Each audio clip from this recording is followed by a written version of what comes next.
So hello everyone, आज हम लोग देखने वाले एफवाई का फाउंडेशन कोर्स 1 का यूनिट 2 कंसेप्ट ऑफ डिस्पैरिटी 1 का लेक्चर नंबर 8, जिसका आज का जो हमारा टॉपिक है वो है recent trend in social stratification in India. मतलब क्या है कि देखो, पहले के टाइम पे तो देखा है हमने कि कास्ट सिस्टम काफ़ी ज़्यादा बद से बदतर था। यानी कि लोग जो छोटी कास्ट के जो लोग थे उनको बड़ी कास्ट वाले काफ़ी ज़्यादा परेशान करते थे। छोटी कास्ट वाले को कहीं से भी मतलब काफ़ी ज़्यादा उनके साथ टॉर्चर किया जाता था, डिस्क्रिमिनेशन किया जाता था, भेदभाव किया जाता था पुराने समय में। लेकिन अब इसका क्या हाल है, रीसेंट टाइम पे इसका कैसा चल रहा है, मतलब ये कास्ट सिस्टम या फिर क्लास सिस्टम, बाकी के जो सोशल स्ट्रैटिफिकेशन के जो टाइप है उस हिसाब से लोगों जो बांटा गया है, तो उनका अब कैसा रीसेंट टाइम में कैसा हाल चल रहा है, उनको किस तरह से सोसाइटी में इज्जत या फिर हॉनर दिया जाता है। अब उसके बारे में बेसिकली ये आज का टॉपिक है कि सोशल स्ट्रैटिफिकेशन जो है इंडिया के अंदर वो रीसेंट अभी के टाइम पे किस तरह का चल रहा है। ठीक है, सो देखो यहाँ पे पहले थोड़ा हिस्ट्री के बारे में जान लेते हैं, कास्ट सिस्टम के बारे में थोड़ा जान लेते हैं, हिस्टोरिकल इसका थोड़ा बैकग्राउंड,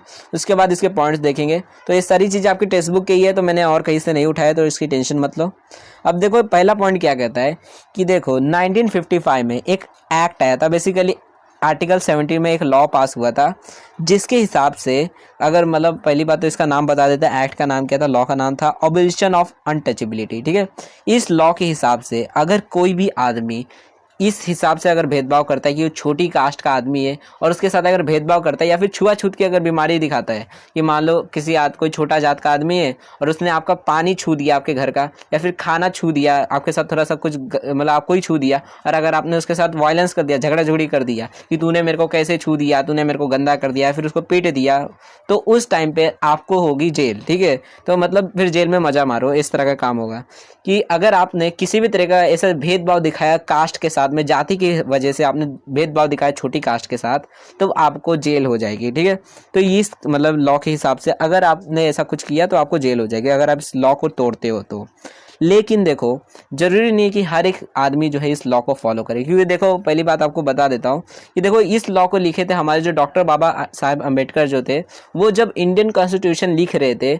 तब इन्होंने ये लॉ लिखा था। अब देखो लिखा क्यों था, तो इसके पीछे आराम से एक सिंपल रीजन था, क्योंकि देखो जो डॉक्टर बाबा साहब अम्बेडकर जो थे वो सबसे छोटी कास्ट से बिलोंग करते थे, दलित जो है वहां से, मतलब इनका जो कास्ट था वो दलित था। ठीक है, सबसे छोटी कास्ट से, जिसकी वजह से ये जब छोटे थे, मतलब बचपन में जब छोटे थे, तो इनको काफ़ी सारे से प्रॉब्लम देखनी पड़ती थी कि मतलब कहीं मान लो किसी कुएं से पानी ले लेते थे तो वहाँ के लोग इनको बहुत मारते थे, और ऊपर से मारने के साथ साथ फिर मतलब पीटते थे, उसको गाली वाली देकर फिर भगा देते थे। ऐसी सारी चीज़ें होती थी, और मतलब ये बोल के कि तू छोटी कास्ट का आदमी, तूने इस कुएं को छुआ कैसे, अभी गंदा हो गया, पूरा साफ करना पड़ेगा, पूरा पानी निकालना पड़ेगा, इस तरह की चीज़ें होती थी। क्योंकि वो स्कूल जाते थे कि स्कूल से उनको निकाल दिया जाता था, उनको बोला जाता था कि अगर तेरे को पढ़ने का तो बाहर जाके पढ़, उसको मतलब क्लास के अंदर आ मत, क्योंकि हमारा जो स्कूल है बहुत मतलब शांति पवित्र स्कूल होता है, और तू आएगा तो गंदा हो जाएगा, मतलब तू छोटी कास्ट का इधर मत आ, तू बाहर जाकर पढ़ना है तो पढ़, नहीं तो निकल इधर से। ऐसा होता था, उनको मंदिर में नहीं देने मतलब जाने नहीं दिया जाता था।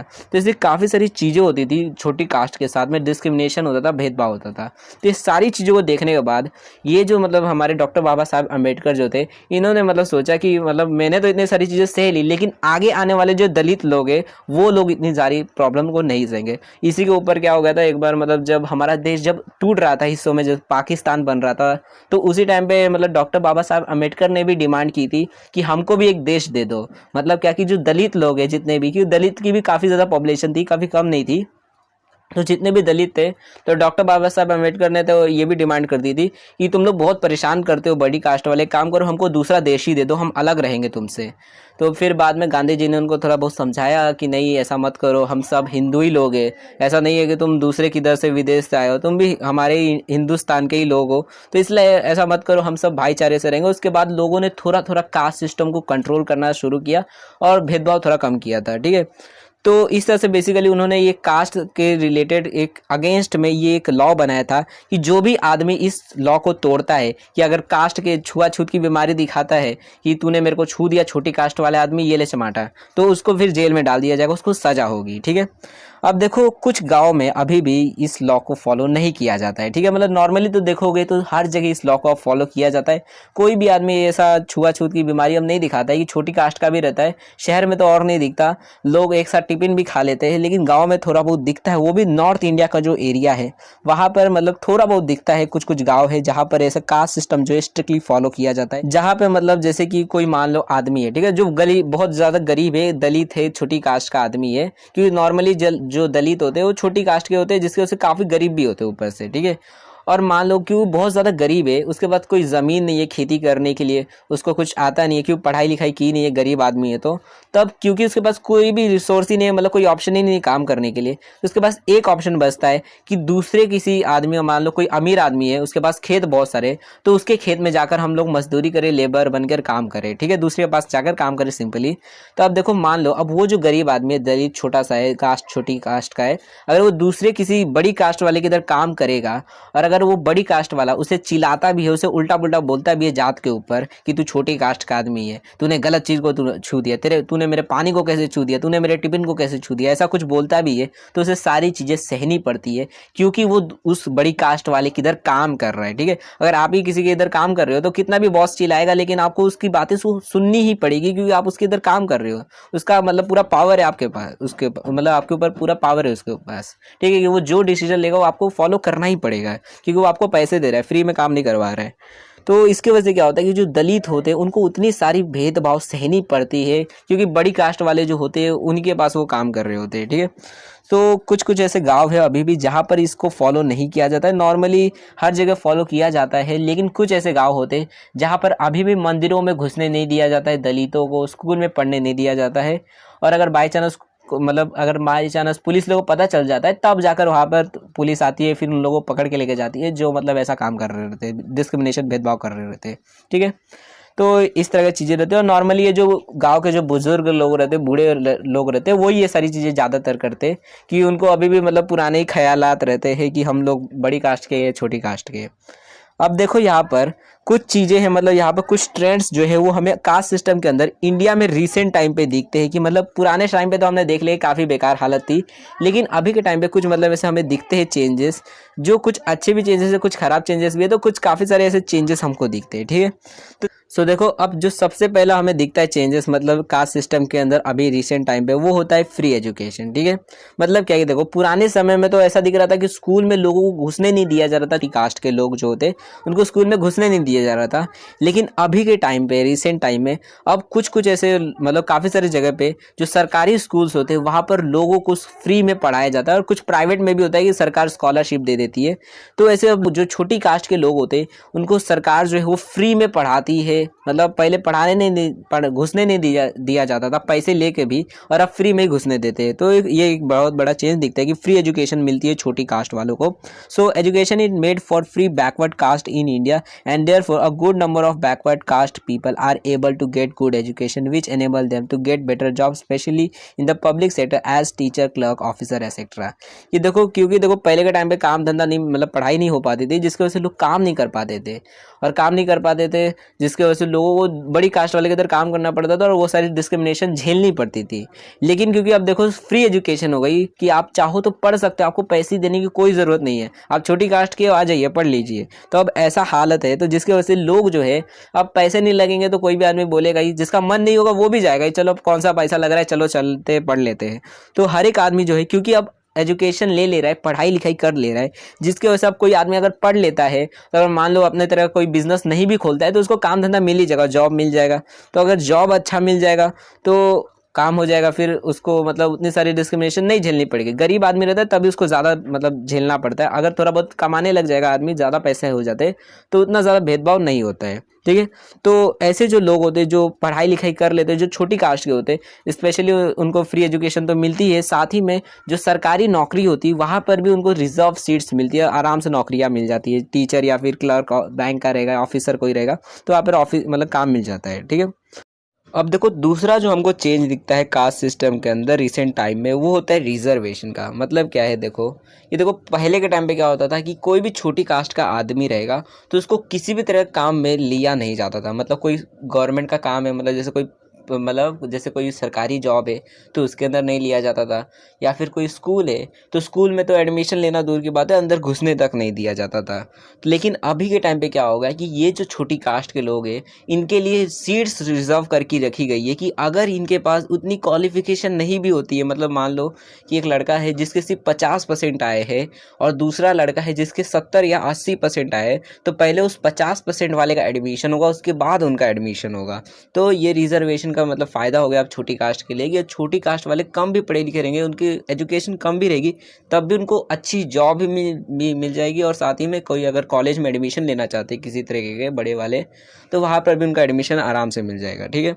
सो वही देखो पॉइंट में क्या लिखा है, a certain percentage of seats are reserved for backward caste SC ST OBC in educational institution government services and in panchayat state legislature and parliament. यानी देखो जो भी गवर्नमेंट के जो बेसिकली जो एरिया है, प्राइवेट सेक्टर में ऐसा नहीं है, प्राइवेट सेक्टर में आपको पढ़ा लिखा होना चाहिए, लेकिन अगर गवर्नमेंट का कोई काम रहेगा, मतलब आपको कोई गवर्नमेंट जॉब चाहिए या फिर किसी सरकारी किसी कॉलेज में एडमिशन करवाना है, तो वहाँ पर आप अपना कास्ट सर्टिफिकेट दिखा कर कि आप SC कास्ट के हो या फिर ST के हो। SC का मतलब होता है शेड्यूल्ड कास्ट, यानी कि आप सबसे छोटे कास्ट में आते हो, और ST का मतलब होता है शेड्यूल्ड ट्राइब्स। ठीक है, मतलब आप छोटी ट्राइब्स के अंदर आते हो, आदिवासी। और OBC का मतलब होता है अदर बैकवर्ड कास्ट। ठीक है, मतलब बाकी के जो छोटे छोटे कास्ट है, वो खाली दलित नहीं है, तो और भी बहुत सारे कास्ट ऐसे होते हैं छोटे छोटे, तो वो सारे कास्ट को मतलब ऐसे बेनिफिट्स मिलेंगे, फ़ायदे मिलेंगे। ठीक है, और सबसे छोटा जो मतलब SC जो होता है उसको सबसे ज़्यादा फ़ायदे मिलते हैं क्योंकि सबसे छोटे कास्ट में आते हैं, उसमें दलित भी आता है। तो देखो ये जो मतलब बेसिकली ऐसे ही ये जो कास्ट है, छोटे छोटे कास्ट या फिर ट्राइब्स जो लोग हैं, इन लोगों को काफ़ी सारे सरकार जो है बेनिफिट देती है, फ़ायदे देती है कि आपके लिए हम पहले से सीट रिजर्व करके रखें, आपको कोई भी मतलब रास्ते में रुकेगी। जैसे कि यहाँ पे इमेज में ही दिख रहा है कि जो छोटी कास्ट का आदमी है उसके रास्ते जो एकदम क्लियर है, बस थोड़ी बहुत उसको एफर्ट देनी है। लेकिन जो जनरल कास्ट का रहेगा, जो ओपन मतलब रहेगा, आपने देखा भी होगा, अगर आप ओपन में रहते हो, आपका कोई कास्ट सर्टिफिकेट अगर नहीं रहता है यहाँ पर महाराष्ट्र में, तो यहाँ पर अगर किसी सरकारी कॉलेज में एडमिशन करवाओगे तो वहाँ पर आपको काफ़ी ज़्यादा फीस लगेगा। लेकिन वहीं पे अगर आपका कास्ट सर्टिफिकेट रहता है तो आपको वही सरकारी कॉलेज के अंदर 400 से 500 रुपये में ही एडमिशन मिल जाएगा,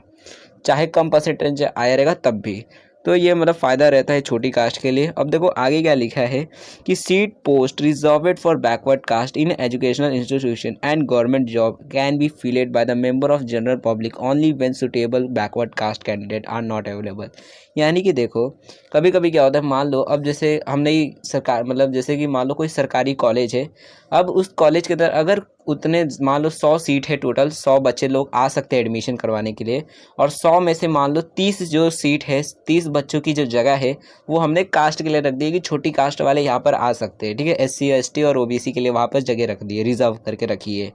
अब हो सकता है कि वो 30 में से सिर्फ मानो 20 ही छोटी कास्ट और मतलब जो छोटे कास्ट के या फिर ST SC OBC वाले सिर्फ 20 ही बच्चे आए हैं, और 10 सीट जो है वो बच जाती है, तो वो जो 10 सीटें हैं वो फिर जनरल जो पब्लिक है, जो बाकी के जो बड़ी बड़ी कास्ट है, उनको वो जगह मिल सकती है अगर वो जगह बच जाती है तब, वरना पहले छोटी कास्ट को ही दिया जाएगा, उनको बचने के बाद बाकी को लोगों को मिलेगा। ठीक है,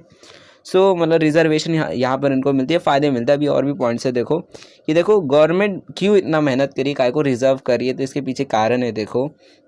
कि गवर्नमेंट क्या चाहती है कि देखो पुराने समय में बहुत ज़्यादा इनइक्वालिटी होता था कि जो बड़ी कास्ट के लोग थे वो छोटी कास्ट को दबा देते थे और उनको कोई भी तरीके का हक नहीं मिलता था। सारी चीज़ें बड़ी जात वाले मतलब बड़ी कास्ट के ही लोग हड़प लेते थे, मतलब कोई गवर्नमेंट जॉब रहेगा तो वो बड़ी कास्ट को मिल जाता था, या फिर किसी तरह का सरकारी काम रहेगा या फिर कोई कॉलेज स्कूल में ही जाना रहेगा तो सिर्फ बड़ी कास्ट वाले जाते थे, और जो छोटी कास्ट के लोग रहते थे उनको वो सारी फैसिलिटी नहीं मिलती थी। तो इसलिए इनइक्वालिटी अब ना हो अभी के टाइम पे, इसलिए गवर्नमेंट जो है वो चाहती है कि जो छोटी छोटी कास्ट के लोग हैं वो भी मतलब अब पढ़ लिख सके, और इसलिए उनके लिए सीट को रिजर्व करके रखते हैं कि अगर आप पढ़ नहीं भी पाते हो, मान लो आपको कम भी परसेंटेज आता है, फिर भी आप चाहो तो हमारे इधर काम कर सकते हो सरकारी में। ठीक है,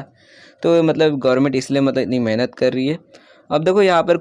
देखो सबसे पहला जो है वो है प्रेफरेंशियल ट्रीटमेंट। मतलब क्या कि देखो गवर्नमेंट जो होती है, अगर जैसे मान लो किसी भी तरह कोई कंपटीशन चल रहा है या फिर किसी तरह कोई जॉब के लिए कोई एप्लीकेशन चल रही है कि बहुत लोग जॉब के लिए अप्लाई कर रहे हैं, सरकारी जॉब के लिए बेसिकली, क्योंकि देखो प्राइवेट में ये सारी चीज़ें नहीं देखी जाती कि आप कौन से कास्ट के हो, ये सारी चीज़ें सरकारी के लिए कि अब सरकार ये सारी चीज़ें देखती है। तो देखो अगर आप सरकारी जॉब के लिए किसी तरह सरकारी नौकरी के लिए अगर अप्लाई करते हो और अगर आपकी कास्ट जो है वो अगर छोटी रहती है तो मतलब जो गवर्नमेंट है वो सबसे पहले आपको सिलेक्ट कर लेगी, मतलब आपको छांट लेगी कि हाँ ये छोटी कास्ट वाला आदमी है, इसको साइड में रख लो। फिर बड़ी कास्ट वाले में देखेगी कौन कौन ज़्यादा मतलब टॉपर आदमी है, थोड़ा ज़्यादा पढ़ा लिखा है, ज़्यादा क्वालिफाइड है, उसको थोड़ा छांटेगी। उसके बाद फिर आप में से कुछ लोगों को छांटेगी कि अब छोटी कास्ट में भी कौन ज़्यादा पढ़ा लिखा है, किसको ज़्यादा आता है, फिर उसमें से थोड़े थोड़े को छांटेगी। उसके बाद बेसिकली मतलब ज़्यादा प्रेफर जो है वो पहले छोटी कास्ट के जो लोग हैं उनको पहले सिलेक्ट कर लेंगे। उसमें से अगर मान लो कि कोई ज़्यादा ही एकदम अब बद से बदतर ही रहेगा तो अब उसको तो सिलेक्ट नहीं किया जाएगा। अब कोई 35% लाया रहेगा तो उसको थोड़ी अब कोई इसी तरह का जॉब दिया जाएगा कि वो भी चीटिंग करके लाया रहेगा,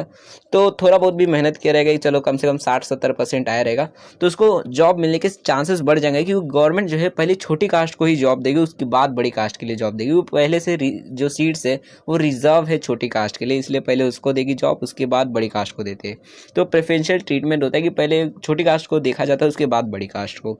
उसके बाद देखो दूसरा जो होता है वो होता है पॉजिटिव डिस्क्रिमिनेशन। यानी कि देखो कि अगर आप देखोगे कि ये डिस्क्रिमिनेशन हो रहा है, भेदभाव हो रहा है, एक तरीके से भेदभाव ही है ना, कि बड़ी कास्ट को जो है उतना ज़्यादा फैसिलिटी नहीं दे रहे, बड़ी कास्ट वाले इतनी मेहनत कर रहे तब जाकर उनको मिल रहा है, छोटी कास्ट वाले तो बस 50% ला दे रहे फिर भी उनको जॉब मिल जा रही है, अच्छे अच्छे नौकरियाँ मिल जा रही है। तो ये एक तरह का डिस्क्रिमिनेशन है, भेदभाव ही है, लेकिन ये एक तरह से देखोगे तो छोटी कास्ट के लिए पॉजिटिव डिस्क्रिमिनेशन है, मतलब अच्छा भेदभाव है। मतलब पुराने टाइम पे ये होता था तो उनके लिए खराब रहता था कि उस टाइम पे भेदभाव होता था तो उनको खराब रहता था कि उनको स्कूल में घुसने नहीं दिया जाता था, मंदिर से गुजरने नहीं दिया जाता था। लेकिन अभी जो डिस्क्रिमिनेशन हो रहा है, भेदभाव, ये अभी उनके लिए फ़ायदेमंद है, क्योंकि देखो अभी अगर हम नहीं कहते कि वो छोटी कास्ट के, तो अगर 50% कोई लड़का लेके आएगा तो उसको लेगा भी नहीं, तो उसको पूछेगा भी नहीं तो कौन है काम के टाइम पे फॉर्म भरेगा तो।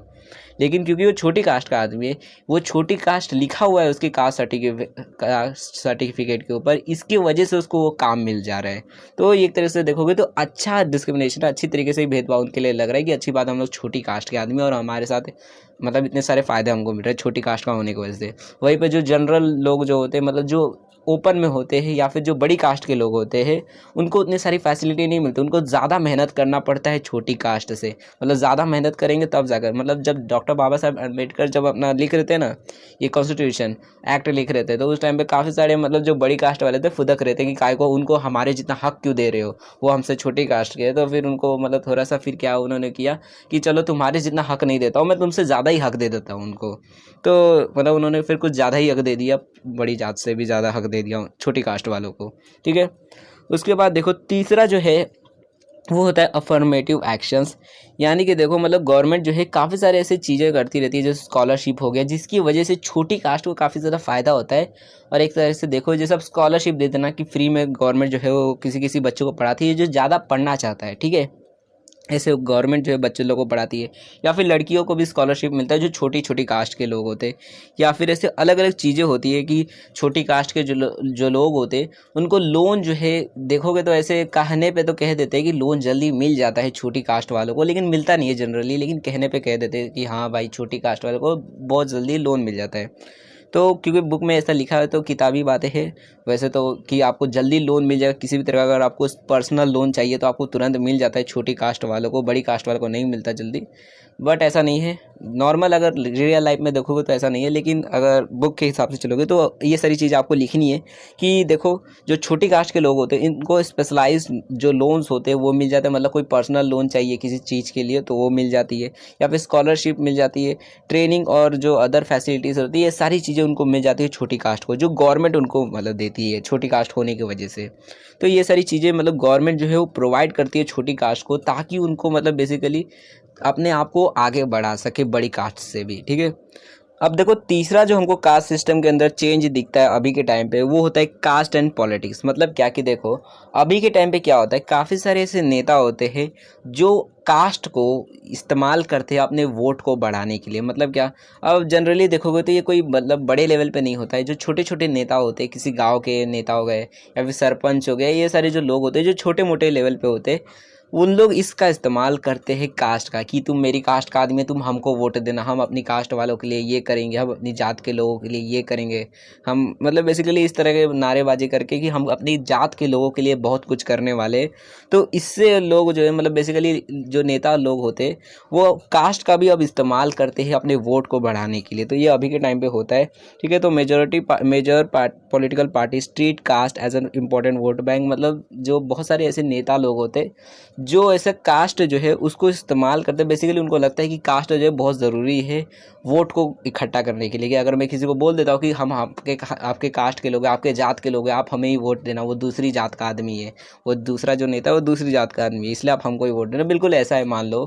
कि अगर कोई अपने ही घर का आदमी रहता है तो कितना भी खराब रहे तो हम लोग अगर एक टाइम पे वो किसी नेता में, मान लो आपका ही कोई भाई रहेगा और अगर वो नेतागिरी में जाएगा और मतलब जाएगा उधर बोलेगा कि हमको वोट दो, तो आप एक टाइम पे दे दोगे, चलो अपना ही भाई है दे देते, चाहे कैसा भी है, चलो भाई अपना ही है। वैसे ही लोग भी जो होते वो भी यही सोचने लग जाते हैं। और देखो ये जनरली शहर में नहीं दिखता, ये गाँव में ही दिखता है, और गांव में ही ये सारी चीज़ें होती है। और गांव में जो लोग होते हैं वो सब पूरे गांव को ही अपना ही समझते हैं कि गांव के लोग हमारे हैं। तो इसलिए लोग क्या सोचते हैं कि हमारा ये कास्ट के लोग सब हमारे हैं, तो अपने ही कास्ट का आदमी वोट दे देते हैं, चलो कैसा भी है अपने ही कास्ट का आदमी है और अपने लिए अच्छा ही करेगा, ये सोच के लोग भी जो है वो वोट देने लग जाते हैं। तो पॉलिटिक्स में भी अब कास्ट इस्तेमाल होने लग गया, ठीक है। उसके बाद देखो अपना जो फोर्थ चेंज दिखता है कास्ट सिस्टम के अंदर, वो होता है इन्फ्लुएंस ऑफ अर्बन माइग्रेशन। मतलब क्या है कि देखो अब देखो अर्बन एरिया के अंदर ये मैटर नहीं करता है कि आप कौन सी कास्ट के हो, और ये भी देखोगे तो रिलीजन भी उतना मैटर नहीं करता कि आप कौन से धर्म के आदमी हो, हिंदू हो या मुस्लिम हो। क्योंकि देखो स्कूल में ही अगर देखो आपने इतना साल स्कूल पढ़ लिए है, लेकिन आपने 10वीं पार कर लिया होगा तो उस टाइम तक आपको पता ही नहीं चला होगा कि आपका जो दोस्त है वो कौन सी कास्ट का है, ठीक है। ये तक पता नहीं चला आपकी कौन सी कास्ट का दोस्त है, जो आपका जिगरी दोस्त है वो तक आपको पता नहीं है कौन सी कास्ट का है। तो इसका मतलब क्या बताता है कि देखो शहर के अंदर ये मैटर नहीं करता कि आप कौन सी कास्ट के हो, यहाँ पर लोग जो होते हैं वो मिलजुल के रहते हैं। क्योंकि यहाँ पर बेसिकली सब के सब जो लोग होते हैं वो कमाने आते हैं, यहाँ पर लोगों को इससे मतलब नहीं होता कि सामने वाला क्या कर रहा होता है, ठीक है। तो बेसिकली ये क्या पॉइंट कहना चाहता है कि देखो माइग्रेशन की वजह से, क्योंकि लोग जो है वो अलग अलग एरिया से आ रहे, अलग अलग कास्ट के लोग आ रहे एक ही जगह पे, इसके वजह से लोग जो है वो अब कास्ट को उतना मैटर नहीं कर रहे। क्योंकि अब लोग जो है वो अगर अपने एरिया से दूसरे एरिया में आते हैं तो उतना ज़्यादा फुदकते नहीं है दूसरे के एरिया में, इसकी वजह से यहाँ पर कास्ट उतना नहीं दिखता है शहर के अंदर अब, ठीक है। गाँव के अंदर दिखता है लेकिन शहरों में अभी अब उतना कास्ट सिस्टम जो है वो नहीं दिखता, ठीक है।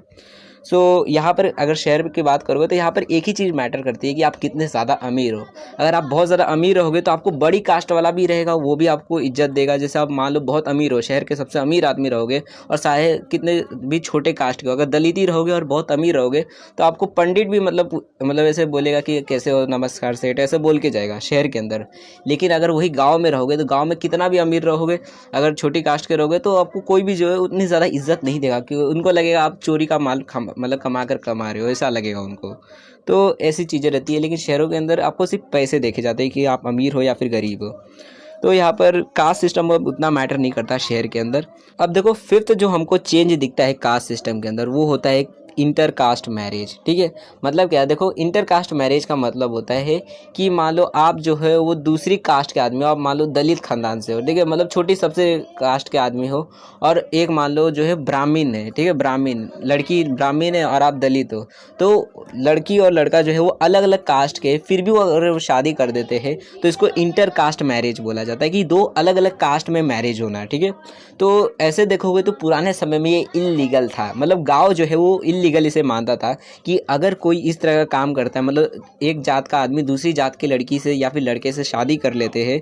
हम लोग शादी कर लेते हैं अलग अलग कास्ट के लोग, तो उस टाइम पे जो भी लड़का का मतलब गाँव रहेगा तो वो दोनों को सजा दे देता था। क्योंकि देखो नॉर्मली अगर लड़की को शादी करके लेके आएगा तो वो अपने ही गाँव लेके आएगा लड़का, और जब वो गाँव लेके आता था तो गांव के जो लोग होते थे पहली बात तो उसको उधर लेके आते थे पंचायत में, बता काय को शादी किया, फिर वो बताएगा मेरे को इससे प्यार हो गया था, वो सारी चीज़ें कहानी बताएगा। उसके बाद वो उसको सज़ा देगा, तूने तेरे को ऐसा नहीं करना था, ये कौन, पहले पूछेंगे कि कौन सी कास्ट की लड़की, वो सारी पूछने के बाद उसको फिर बोलेंगे कि तूने कैसे किया शादी, तेरे को मालूम है हमारे गाँव में ऐसा परंपरा है कि हम सिर्फ अपने ही कास्ट के लोगों के साथ शादी करेंगे। और जब बहुत ज़्यादा झगड़ा हो जाएगा उसके बाद उसको थोड़ी बहुत सज़ा दी जाएगी, कि या तो उसको पीटा जाता है, नॉर्मली अगर देखोगे बहुत पहले की बात करोगे तो कभी कभी तो जला भी दिया जाता था, और अगर थोड़ा बहुत अगर नरम दिल के रहेंगे तो सिर्फ गांव से निकाल देते थे कि तुम अब इस गांव में नहीं रह सकते, जाओ यहाँ से, इस तरह से रहता था कि गांव से निकाल देते थे। तो ऐसी काफ़ी सारी चीज़ें रहती थी। लेकिन अब ये उतना नहीं रहता, क्योंकि अब देखो शहरों में दिखता है कि मतलब आए दिन मतलब आपके आसपास में ही आपने देखा होगा कि कई लड़का लड़की जो रहते हैं वो अलग अलग कास्ट के रहते हैं, या फिर ऐसे कोई कोई भाग के भी शादी कर लेता है, फिर वापस आ जाता है, फिर कोई कुछ बोलता ही नहीं है। बोल देता आप कि आप जब शादी हो गई तो आप क्या कर सकते हैं, चलो अब तो जो होना था वो हो गया। तो इंटरकास्ट मैरिज जो है वो अब काफ़ी ज़्यादा चेंज हो चुका है। अब लोग जो है वो मान लेते हैं चलो अब क्या कर सकते हैं, चलो अब जब प्यार हो ही गया तो कुछ नहीं किया जा सकता।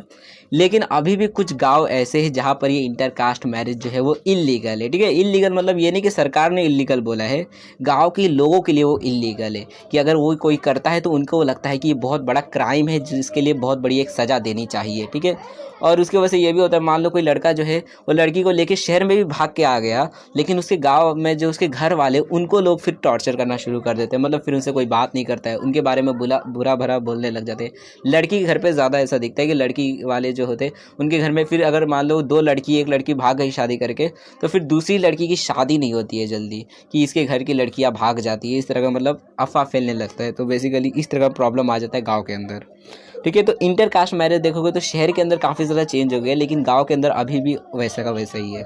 अब देखो सिक्स्थ जो हमारा चेंज दिखता है कास्ट सिस्टम के अंदर वो होता है कॉमन एजुकेशनल फैसिलिटी। देखो इसका मतलब क्या है कि देखो पुराने समय में जो लोग होते थे, जैसे कि अब डॉक्टर बाबा साहेब अम्बेडकर के ही टाइम का ले लो, तो उस टाइम पर जो लोग होते थे, बड़ी कास्ट वाले जो होते थे वो अलग पढ़ते थे, और जो छोटी कास्ट वाले लोग थे मतलब बड़ी कास्ट वाले स्कूल के अंदर पढ़ते थे, और जो छोटी कास्ट वाले लोग थे वो स्कूल के बाहर रह के पढ़ते थे, मतलब वो स्कूल के अंदर नहीं घुस सकते थे। तो बड़ी कास्ट वाले बच्चे और छोटी कास्ट वाले जो बच्चे वो एक साथ नहीं पढ़ा करते थे, अलग अलग पढ़ते थे। ठीक है, एक साथ कोई चीज़ को छूचे मतलब बड़ी कास्ट वाला जो है वो छोटी कास्ट के लोगों को कोई चीज़ है वो नहीं छूता था, और छोटी कास्ट वाले भी बड़ी कास्ट के जो बच्चे हैं उनकी कोई चीज़ को नहीं छूते थे। ठीक है, ताकि मतलब कोई चिल्लाए ना, झगड़ा झगड़ी ना हो उसके लिए। लेकिन अब क्या हो गया कि अब देखो स्कूल जो है वो एक ही हो गया, कॉमन स्कूल हो गया, कॉमन क्लासरूम हो गया, एक ही क्लास के अंदर सारे बच्चे बैठे रहते हैं। लोग जो है वो बच्चे तो एक दूसरे का टिफिन तक खा जाते हैं, तो मतलब छूना तो दूर की बात है, खाना तक खा जाते हैं, पानी पी लेते हैं, सारी चीज़ें हो जाती है, वॉशरूम एक ही रहता है, सारी चीज़ें एक ही रहती है। कॉमन मतलब रहता है कि एक ही क्लास के अंदर सारे बच्चे बैठे रहते हैं, अलग अलग कास्ट के, अलग अलग रिलीजन के। आप ही के कई दोस्त होंगे जो मतलब बड़ी कास्ट के भी होंगे, कुछ कुछ छोटी कास्ट के भी होंगे, कुछ हो सकता है अलग रिलीजन के भी लोग होंगे। तो ये सारी चीज़ें अब दिखती है मतलब कास्ट के अंदर, कि अब जो लोग हैं वो कास्ट को मतलब अब देखोगे तो उतना ज़्यादा मैटर नहीं करता है। कास्ट शहरों के अंदर ज़्यादा मैटर नहीं करता, गांव के अंदर भी दिखेगा नहीं आपको उतना जनरली कि ऐसा कुछ है कि